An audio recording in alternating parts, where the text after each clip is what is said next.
Good morning, everybody.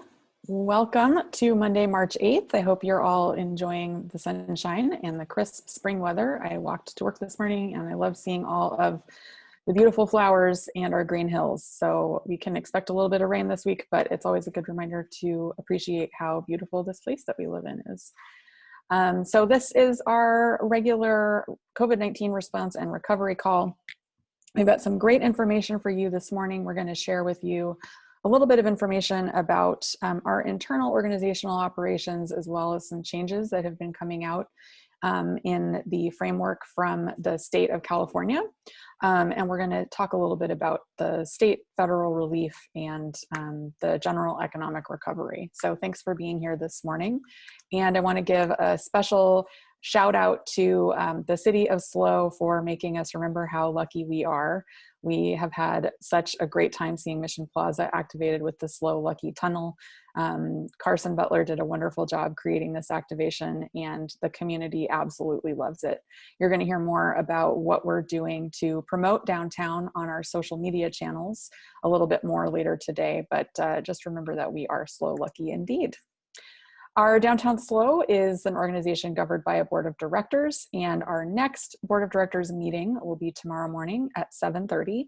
We will be certifying the results of the election, and then a new group of board members will be joining our board on April 1st. So to those of you who are directors, thanks for joining us 2 days in a row for this call and tomorrow morning. We'll also be learning some more about some exciting issues related to our vacancy tracking project and our vibrancy task force, as well as some updates to our plans to bring back the farmers market in some capacity. So look forward to seeing the board of directors at 7:30. And if you need any information about that, just let me know. We are delighted to report that we have distributed gloves to 95 businesses in the downtown. So thanks to Trust Automation for donating these gloves, and thanks to Pat Arnold, our board president, for being the muscle to bring these gloves into our office, which has become a little bit of a glove depot. But our ambassadors have done a fantastic job distributing these to the restaurants, the retail, the hair salons that really need them. So we're happy to provide PPE and help businesses get the materials that they need. So with that, Rachel, I'll invite you to talk us through where we are in our COVID reality this week. Thank you, Bettina. So as you all hopefully know, we are in the red or substantial tier, meaning other business sectors have opened. But our numbers snapshot as of Friday, we were at 19,835 cases of COVID-19 that have been reported in SLO County, with the city of SLO accounting for 3,737 of those cases. With our active cases continuing to move in the right direction, we're currently at 357. The total number of deaths has continued to increase due to COVID-19, and it's at 246, and our thoughts go out to their loved ones. Something we can all do is get tested if we are symptomatic or asymptomatic and may have been exposed to COVID-19.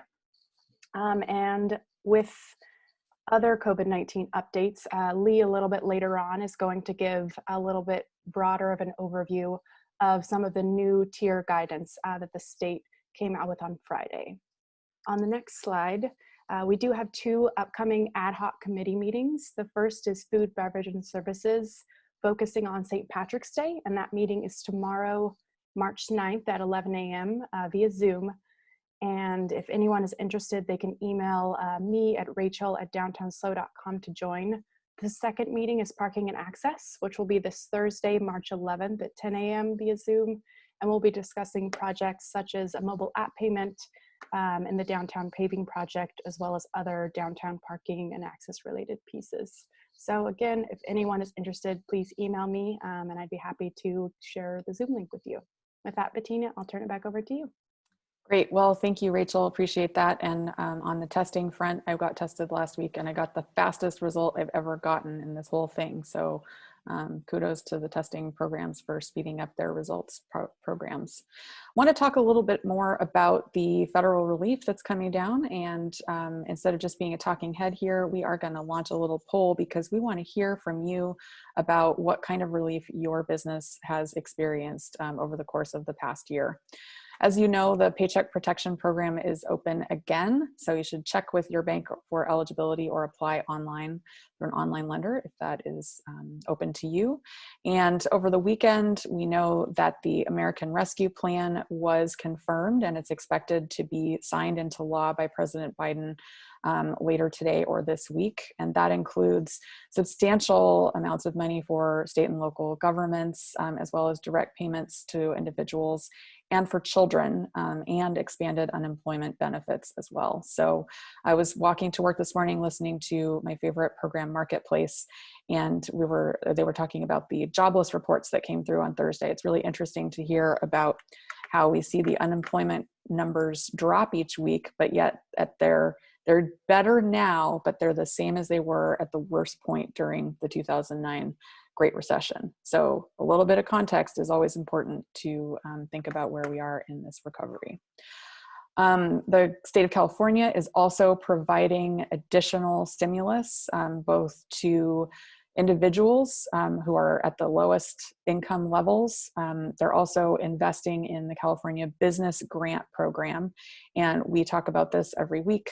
There was a program where you can apply, and if you were waitlisted the first time, you shouldn't have to apply again. But I still have not talked to anybody who has been approved for the second round, having applied for the first one that was waitlisted. So if anybody out there has had a positive experience, I would love to hear about it. I'm sure everyone else would be interested in that as well. There are also some really important California tax law issues if you received PPP loans or the EIDL, and make sure you check with your tax professional on that. And if you work in the barbering, cosmetology, or alcohol business, then you are eligible for some fee relief up to 2 years. So that's really helpful. And then last week, there was a new plan that was announced to bring kids back to school by April 1st. Rachel, if you want to go ahead and close that poll so we can look at what people have said here, we can see this. Really interesting to see how people are reporting. Some of you have not received any relief. That could be maybe because you work for an organization that has weathered the storm well, or maybe it's because you work for maybe a government agency and you're with our community or with our city partners. But a lot of people received both PPP from the round 1 and round 2. That's really interesting information. And some of you have received the grant from the state of California, so that's good too. Thanks for participating in that. We always try to make these participatory events as well as just giving you information. So as always, please throw any questions that you might have in the chat.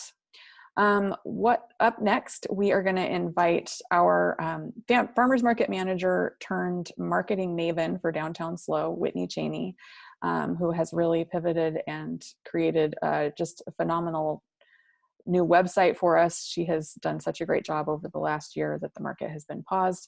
And I'm going to invite Whitney to give you all, as attendees of our weekly meeting, a preview of our annual report to the community. So Whitney, welcome. Thanks, Bettina. Yes, we are really excited. Let's see, are you able to either share the report, Bettina, or share my screen?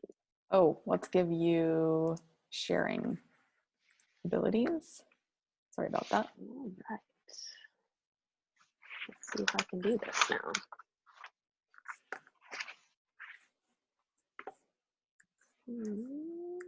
Here we go. Okay, can everyone see this report? Could you make it a little bit bigger? There we go. Yeah.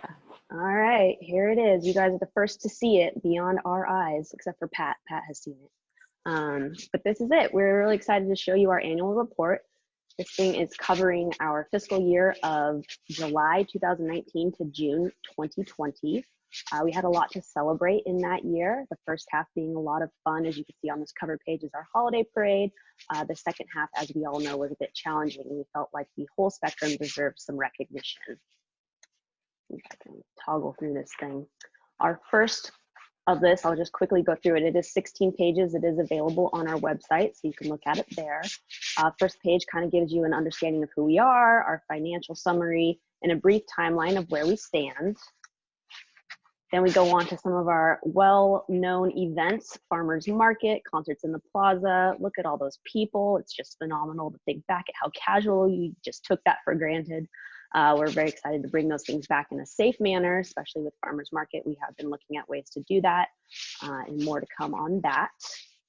As we move forward, we also highlight our third annual Sip and Sauna, which took place, which was super fun. If you have yet to enjoy that event, when we are able to bring it back, I highly encourage you to, because it's a fun way to experience downtown and get to experience some shops that maybe you never would have entered otherwise.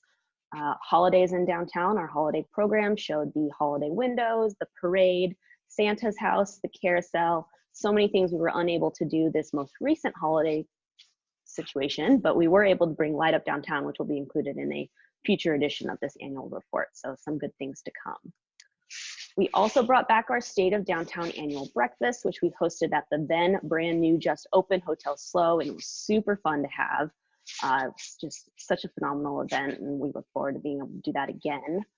This report is usually printed and then introduced at that event, so we look forward to being able to do that hopefully next year.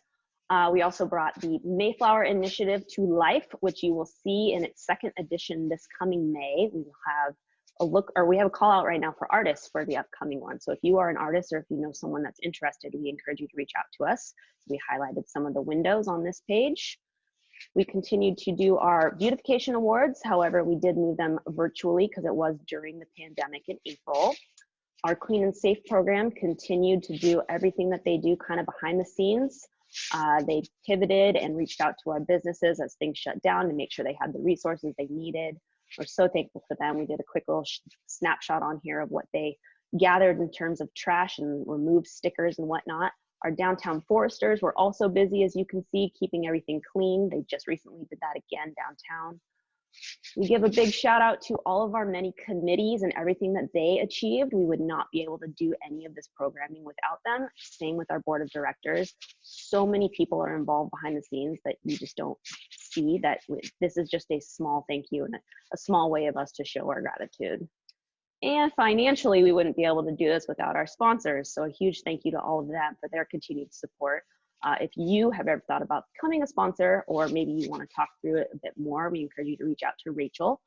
It's a great opportunity, and we're excited to kind of look at how we can develop that more with our programs as we bring them back. A brief little snapshot of all our marketing communication efforts.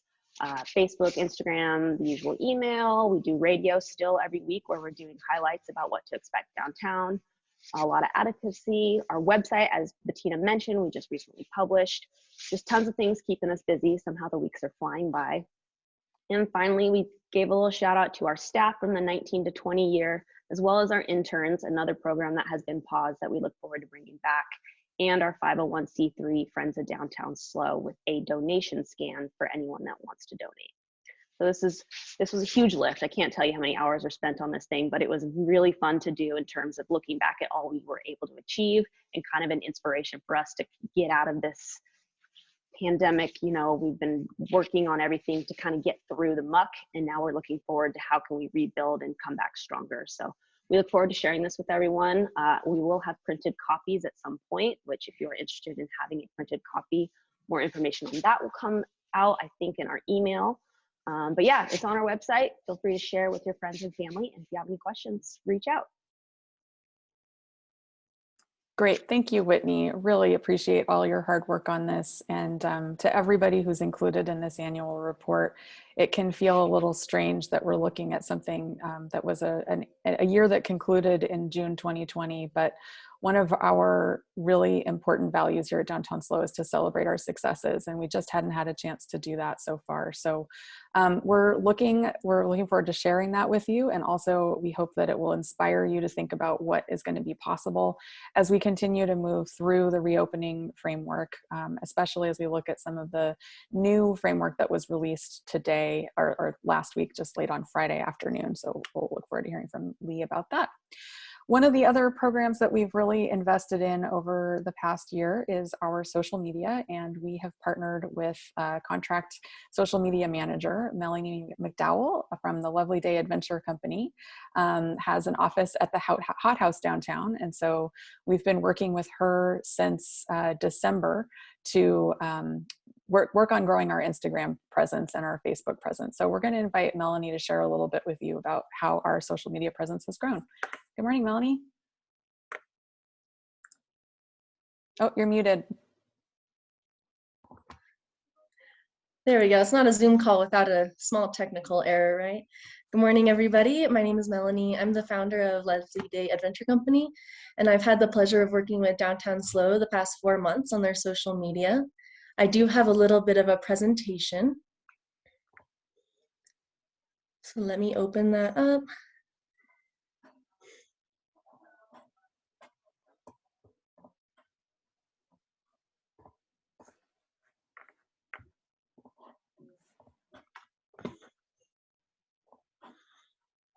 All right. Everyone can see my screen? Looks great. Great. So as we know, 2020 was a unique challenge for Downtown SLO across the board in terms of events and marketing opportunities and ways that they continue to support small businesses. And so working with them the past few months, we've been figuring out ways that we can be agile while also effective and efficient within these communications. And this is just a little brief snapshot of all the content that we've been putting out.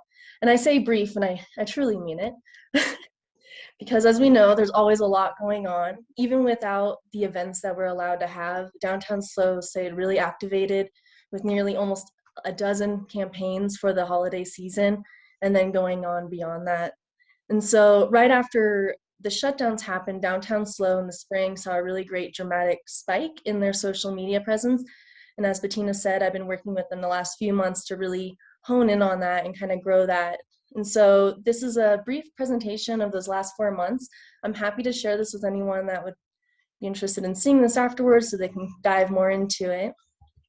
And so a bit about our process is we created a dynamic workflow online so we can do real-time digital collaboration and address real-world situations. Because as we know, marketing campaigns had to change overnight, or content had to be paused or removed because just of the changing landscape of the world. And so part of this strategy was to create a real strategy while also staying agile and adding in those spontaneous user-generated content and pieces that the team at Downtown SLO are really intimate with and are able to share with that are beyond just the strategy and more in the moment. So now the fun stuff, we're going to dive into the data. We're going to take a quick look at Facebook and Instagram, as those are their primary channels of communication. And with Facebook, we have grown the following almost 7%. And the check-ins did decrease from last year, but I think that is to be expected just because, less people are going out. But as we go on throughout this presentation, you'll see that Downtown SLO is actually very alive and well and very vibrant, as we saw in that report as well. So taking a quick look at these top posts, you can see that the top content that was engaged with is either the spontaneous in the moment content or even just announcing really exciting stuff like Light Up Downtown. And you'll continue to see how Light Up Downtown is continuing to be a really well engaged campaign across both in-person and digital formats. So looking at our Instagram, the account has grown over 14% since November. And just this last week, we gained over 350 followers within about 10 days, which is really great. And that's all organic posting as well. And we've been really leaning into the user-generated content and as well as the strategies and like the campaigns for the city and the partnerships and stuff. And it's been a really nice dynamic to stay engaged with our audience. And as you can see, impressions, just for anyone who may not be familiar, impressions are how many times something is seen, whereas reach is how many times something is seen by a unique account. And you can see that just in the past 4 months, the content on the Downtown SLO account has been seen over 1 million times, which is really exciting. And people are completing our stories. We have an average of a 95% story completion rate. And then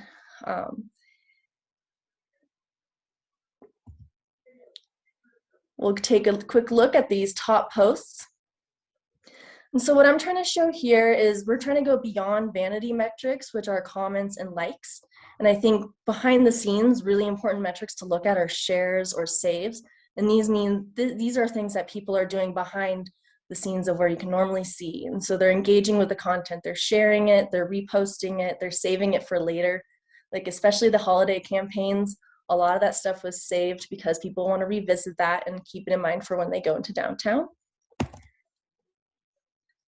And so I put together a few snapshots of the posts that we've shared throughout the past few months. I will be going through them. I'm sorry, for sake of time, I want to keep it brief, but there were some really great moments on these digital platforms. I know we couldn't really be in person this year, but I really tried to capture that and bring that online and make sure everyone can be aware that yes, people are still engaged, people are still interested, and they're really excited about the things that are going on in downtown SLO. And to the right, you'll notice Fremont Theater. We've been doing a lot of resharing of local highlights in the community. And then if you're not familiar, the SLO Lucky tunnel is up right now. And that has been off the charts hosting. And I think people are really excited about that particular tunnel. And so before I finish this presentation, I wanted to go into a few campaigns that were very in person, and maybe they did not receive like exponential digital engagement, but I think it's really important to know that a lot of these features happen in person. For example, scavenger mouse, Santa's scavenger mouse, and going to buy, ordering takeout and delivery. There's a lot of things that people can do and engage with downtown SLO that are beyond the internet. And so we really leverage this platform to keep people engaged on these contests and campaigns and ways to support local business. I put together a little video of the snapshot. And like I said, there was probably close to a dozen holiday campaigns and activities. And so capturing it and also the amount of work that Bettina and her team did to implement it was just phenomenal. And then we have the Tunnel of Local Love. Thank you so much to Cassidy for helping me collect all of these photos. Just on Instagram alone, we saw over 120 shares of the Tunnel of Local Love. I hope a lot of you got to go and see it this year in February.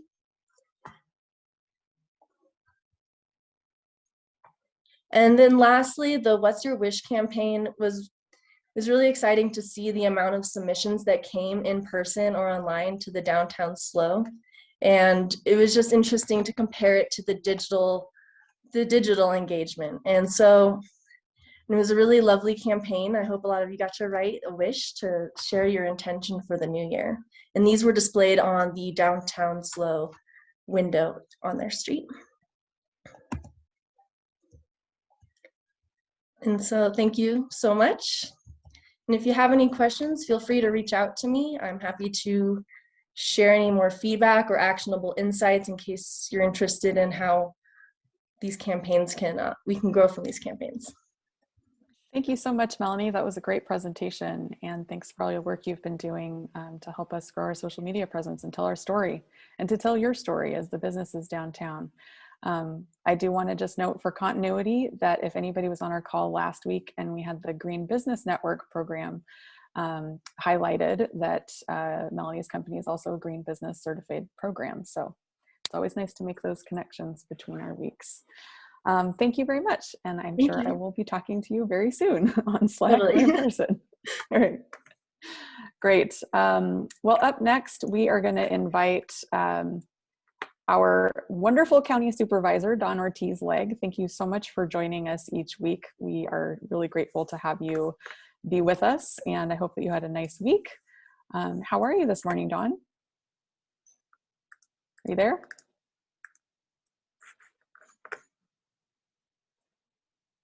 Oh, you're muted. But it looks like a beautiful sunset in your backdrop. Can't Don, hear. you're not muted, but you may have to exit and rejoin. I can see that you're unmuted. So maybe exit, rejoin, and when you click join the audio, maybe a earphone syncing issue.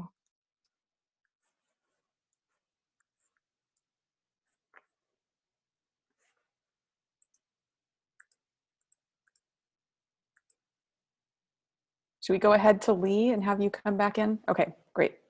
All right, so Lee from the city of San Luis Obispo, let's have you talk a little bit about what's going on at the city. Good morning.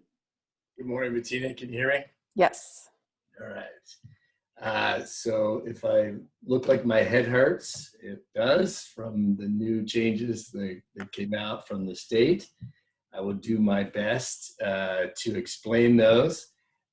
Couple things, the normal caveats that anytime something changes at the state level, it usually takes a few days to trickle down and for everyone else to understand it. I think part of it is they've all been in the room talking about it and not everything gets explained, but I'll do my best and we'll probably learn more as the week progresses. Also the normal, please remember wear a mask, social distance, wash your hands, all those great things. And on top of that, get tested. Two things with that. One, it helps if you're asymptomatic to get a test and know that you don't have the virus. Two, it really helps our numbers. If we get tests, that it adjusts our case rate, which helps us move tiers. So just as a recap, you have to be in the same tier for 3 weeks before you can move ahead. This last week is our first week in the red tier. And so we need 2 more weeks for sure. And then if in these next 2 weeks with the data that comes out tomorrow and next week, we meet the orange tier, we could move ahead. The state has made it easier to move tiers because of the vaccines. And you can see on what's on the screen, they have 2 targets for doses administered in the lowest healthy index places. So if you get 2 million, then it makes it easier to move from purple to red. And if you get to 4 million, then it makes it easier to move into orange and yellow. So we are today at 6.8 as a case rate. If current trends continue, it would take us probably a little while to get to the orange tier. But if we hit the 4 million doses, we would be much closer to getting to the orange tier. There's one question that's come up that we're trying to dig into. I don't know if you all remember Schoolhouse Rock and like Conjunction Junction and all that. But right here on the tier 3, if you look at where they have at the top line each of the cases, or the case rate and test positivity, that used to be an and. You needed to meet both metrics to move forward. Now it's an or. That language isn't in the rest of the state's information, so I don't know if that's correct or not. So we're digging into that to find out. It makes a big difference for us because our positivity rate is much better than our case rate. So it's interesting. It'll be interesting to figure out what's happening there. As far as getting to the 2 million or the 4 million, right now, based on the state site, we're at like 1.8 million doses in that first tier of the healthy index. We do about we've averaged about 230,000 doses a day for the last 7 days in California. About 20% of those have been in that index, in that lowest quartile.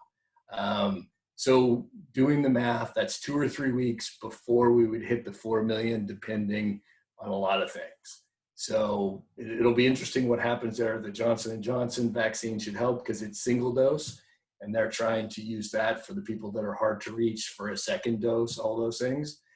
So it'll be interesting what happens. We should get numbers again tomorrow. We'll have a better idea of where we stand, and then it's kind of going to be a race between our numbers going down and that hit of 4 million and clarity on the and versus or to get a sense of when we could possibly move to the orange. It's minimum 2 weeks, but it could be longer than that if our metrics either don't improve, stay the same, that kind of thing. So that's basically that for me on where we are on the blueprint. So we'll see what happens. Other than that, I am out next week, so I will not be on the call. But if you have questions, you can always email me at ljohnson@slocity.org or give me a call on my mobile phone, which is 805-710-1824. Bettina, questions? Thank you so much, Lee. It's just really helpful to have you explain this incredibly complex stuff. I do want to draw everyone's attention to one thing that is very, very attractive about this new framework, and that is that this now includes guidelines for outdoor live performance, which have been up till now completely not part of the reopening guidelines. So this is something that the Central Coast Arts Coalition has really been working on. Some of you may have taken the survey about audience behavior that Chris Miller and others have talked about on this call before.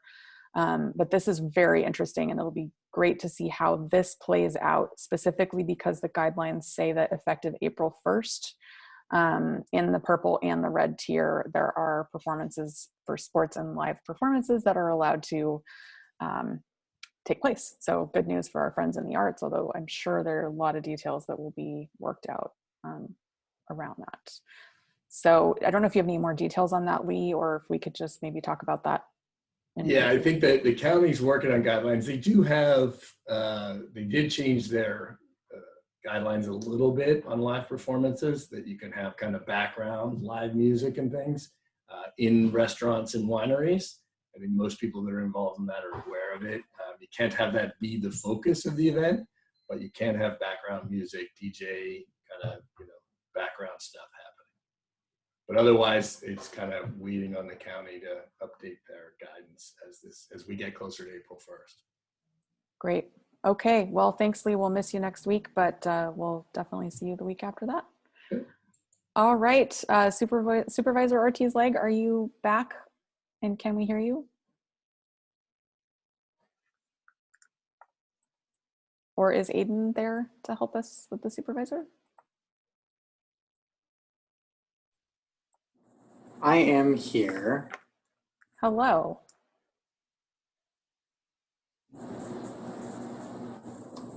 Can you share with us, or should we skip her update? What do you think? Let's see, can we see her?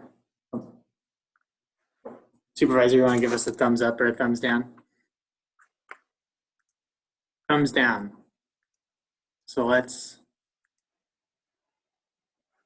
Oh, bummer. Okay. Well, it does look like you're muted right now. No, nope, still can't hear you. Here I am. Oh, hello. Wow.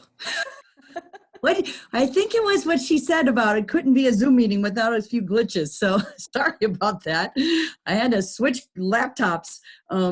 At any rate, good morning, everyone. I'm here with more good news. I think that we've been having good news overall this morning, so I really appreciate the time. And thank you so much. And I love all the reports.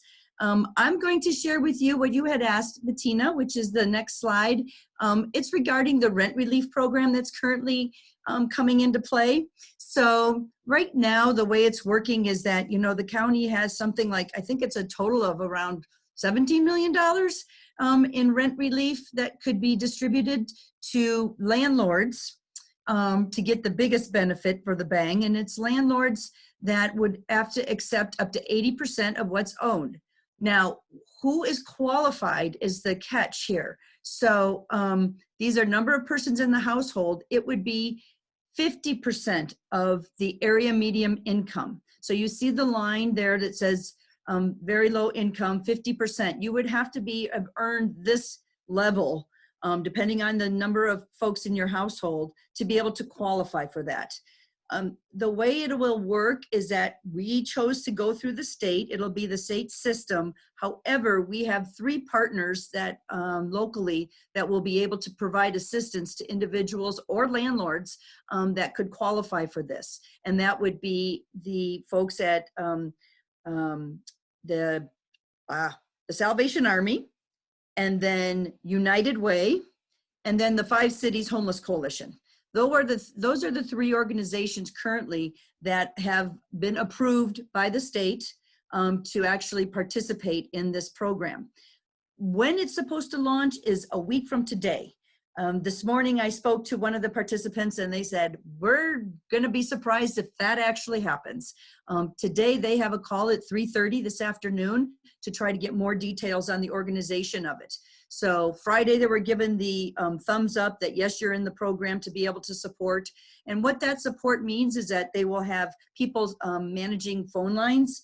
They will have people in their offices that can come in and actually access computers, laptops, etc., to be able to register, and then helping them do that registration if they are not computer literate. So that's what I have to report on that at this point. Okay. That's great. Thank you so much. And I know that you also had a visitor from the governor's office. The governor himself came last week to look at one of the vaccine sites. How is the vaccination effort going? And is there anything we need to know about that? Well, I think that the vaccination effort here locally, it's a very smooth effort. We got to see it. He took a tour, of course. Everybody wants to know, like, can he get us more? Which is the question that everybody asks him. And so the fact is that the way that they have it distributed from the federal government onward down, it just goes out. So he doesn't necessarily get to make any decisions about how the vaccination is distributed. However, what he did say is that they are seeing more and more coming into the area all through the state. I mean, I think that it's really important to remember that we have a state that's the size of Texas and Illinois together. And so for us to be able to make sure that we get a distribution that's going to be qualifying, we're actually doing very well here locally. And we are starting to see more and more vaccinations come in to the area through other means. So through the community health centers, through the pharmacies, I think some through French Hospital, and then of course here at the county. The one thing that he did note is that, everybody wants to have the J&J, one shot, quick kind of a deal. And he said, he does too, that it would be great if, whatever you get, to just get it. And so to take what you can get and don't throw a fit is kind of the old story, we want to get as many people vaccinated as possible.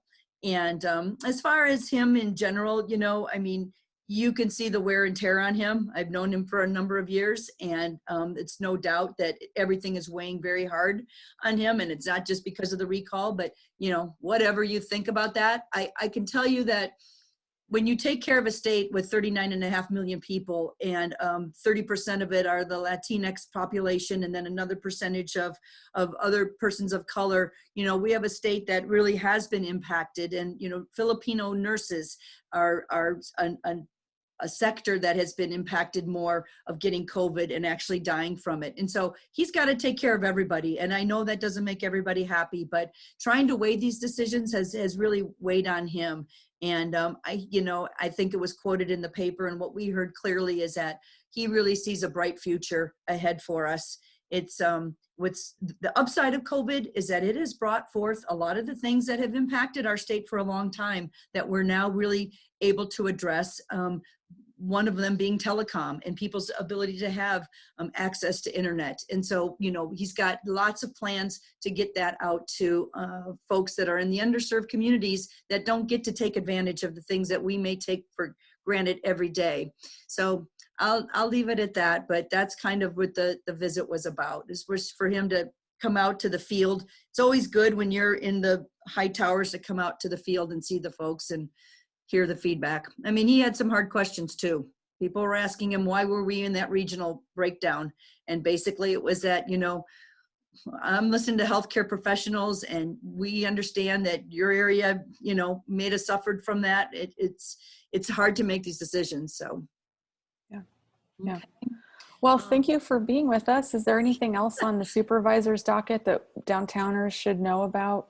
Well, I think we have a board meeting next week, and I think what's really important is that last week we got a lot done. And one of the things that, while it doesn't have to do with downtown San Luis Obispo city per se, the fact that we were able to get a water amendment approved which impacts potentially Edna Valley growers. I mean, I know that our wine industry to the south of the city really does bring in tourism as well. And so we want to make sure that we're able to do a sustainable water program there. And that was something that could come from this amendment that was approved last week. Also, Pismo Beach would be a potential, Lake Lopez. These are potential water projects that could come from the extra water that now we're able to access, which prior to law was not available to us for 50 plus years.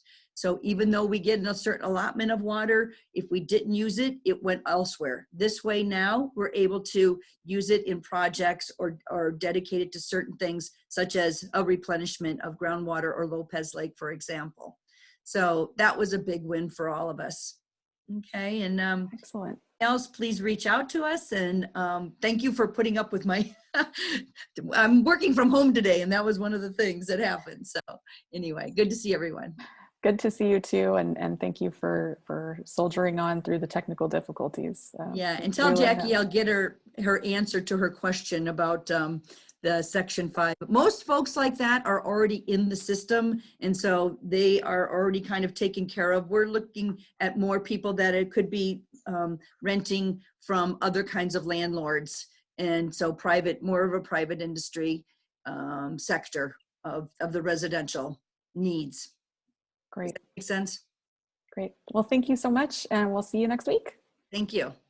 All right. And up next, we are going to invite our weekly update from the SLO Chamber. This week, we have Jackie Clark-Charlesworth. How are you this morning, Jackie? Hey, Bettina, I'm good. Good morning.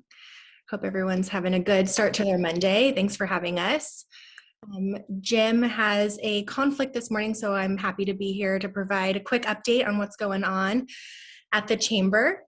So first and foremost, just wanted to invite everyone to our virtual membership mixer next week. We'll be launching it later this week.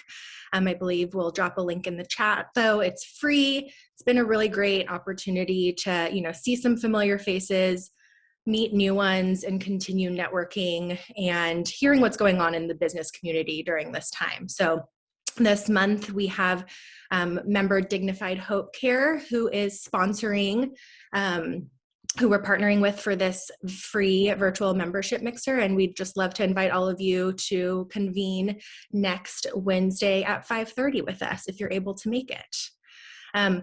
Additionally, we would like for you all to keep your eyes out. We'll be launching a free webinar soon with the Government's Office of Business and Economic Development, or GoBiz, really looking into and dissecting what small businesses need to know and can expect from the state's relief package.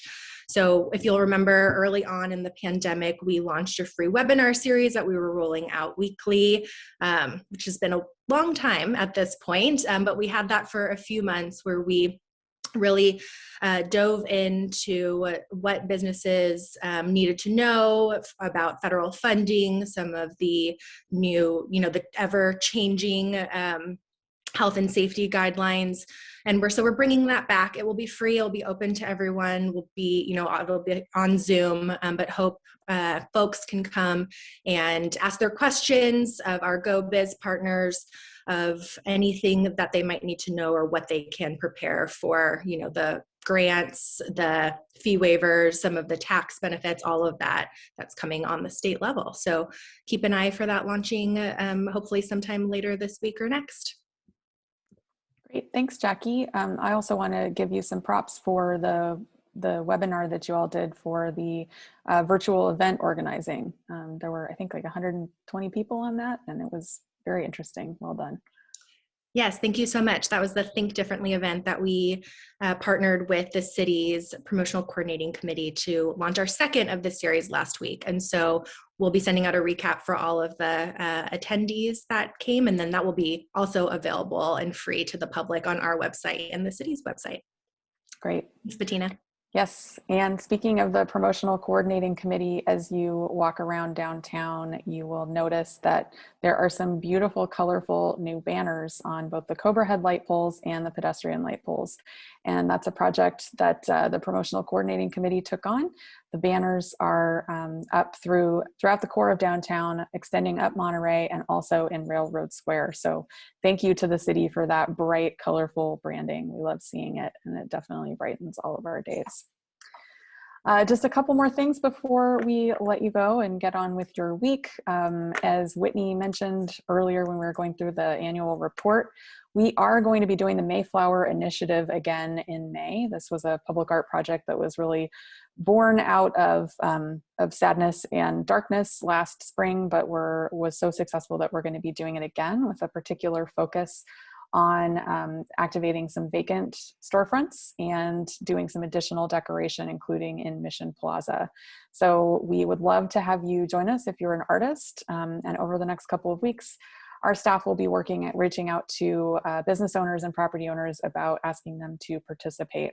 We have a really exciting partnership that I will announce to you all first.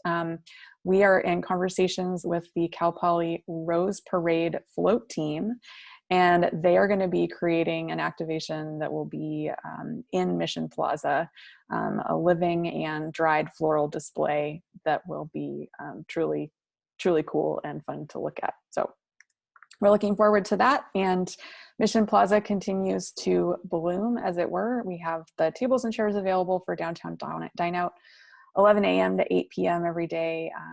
People are enjoying that. It was very busy over the weekend, especially. And we will see some rain tomorrow, so we may choose not to put the tables and chairs out, but just know that there's lots of places to dine downtown, to shop downtown, and to just appreciate how lucky we are. So thanks for being with us today. If there are no other questions, we will let you go a little bit early today. We will be back again next week, and we of course encourage you to tune into the county's public health update on Wednesdays at 3:15. Keep an ear out for what's happening at the governor's office. Keep an ear for what's happening at the county. And other than that, we will look forward to seeing you on screen next week. And if you are on the board of directors, I will look forward to seeing you bright and early tomorrow morning for our March board meeting. Thanks so much, everybody.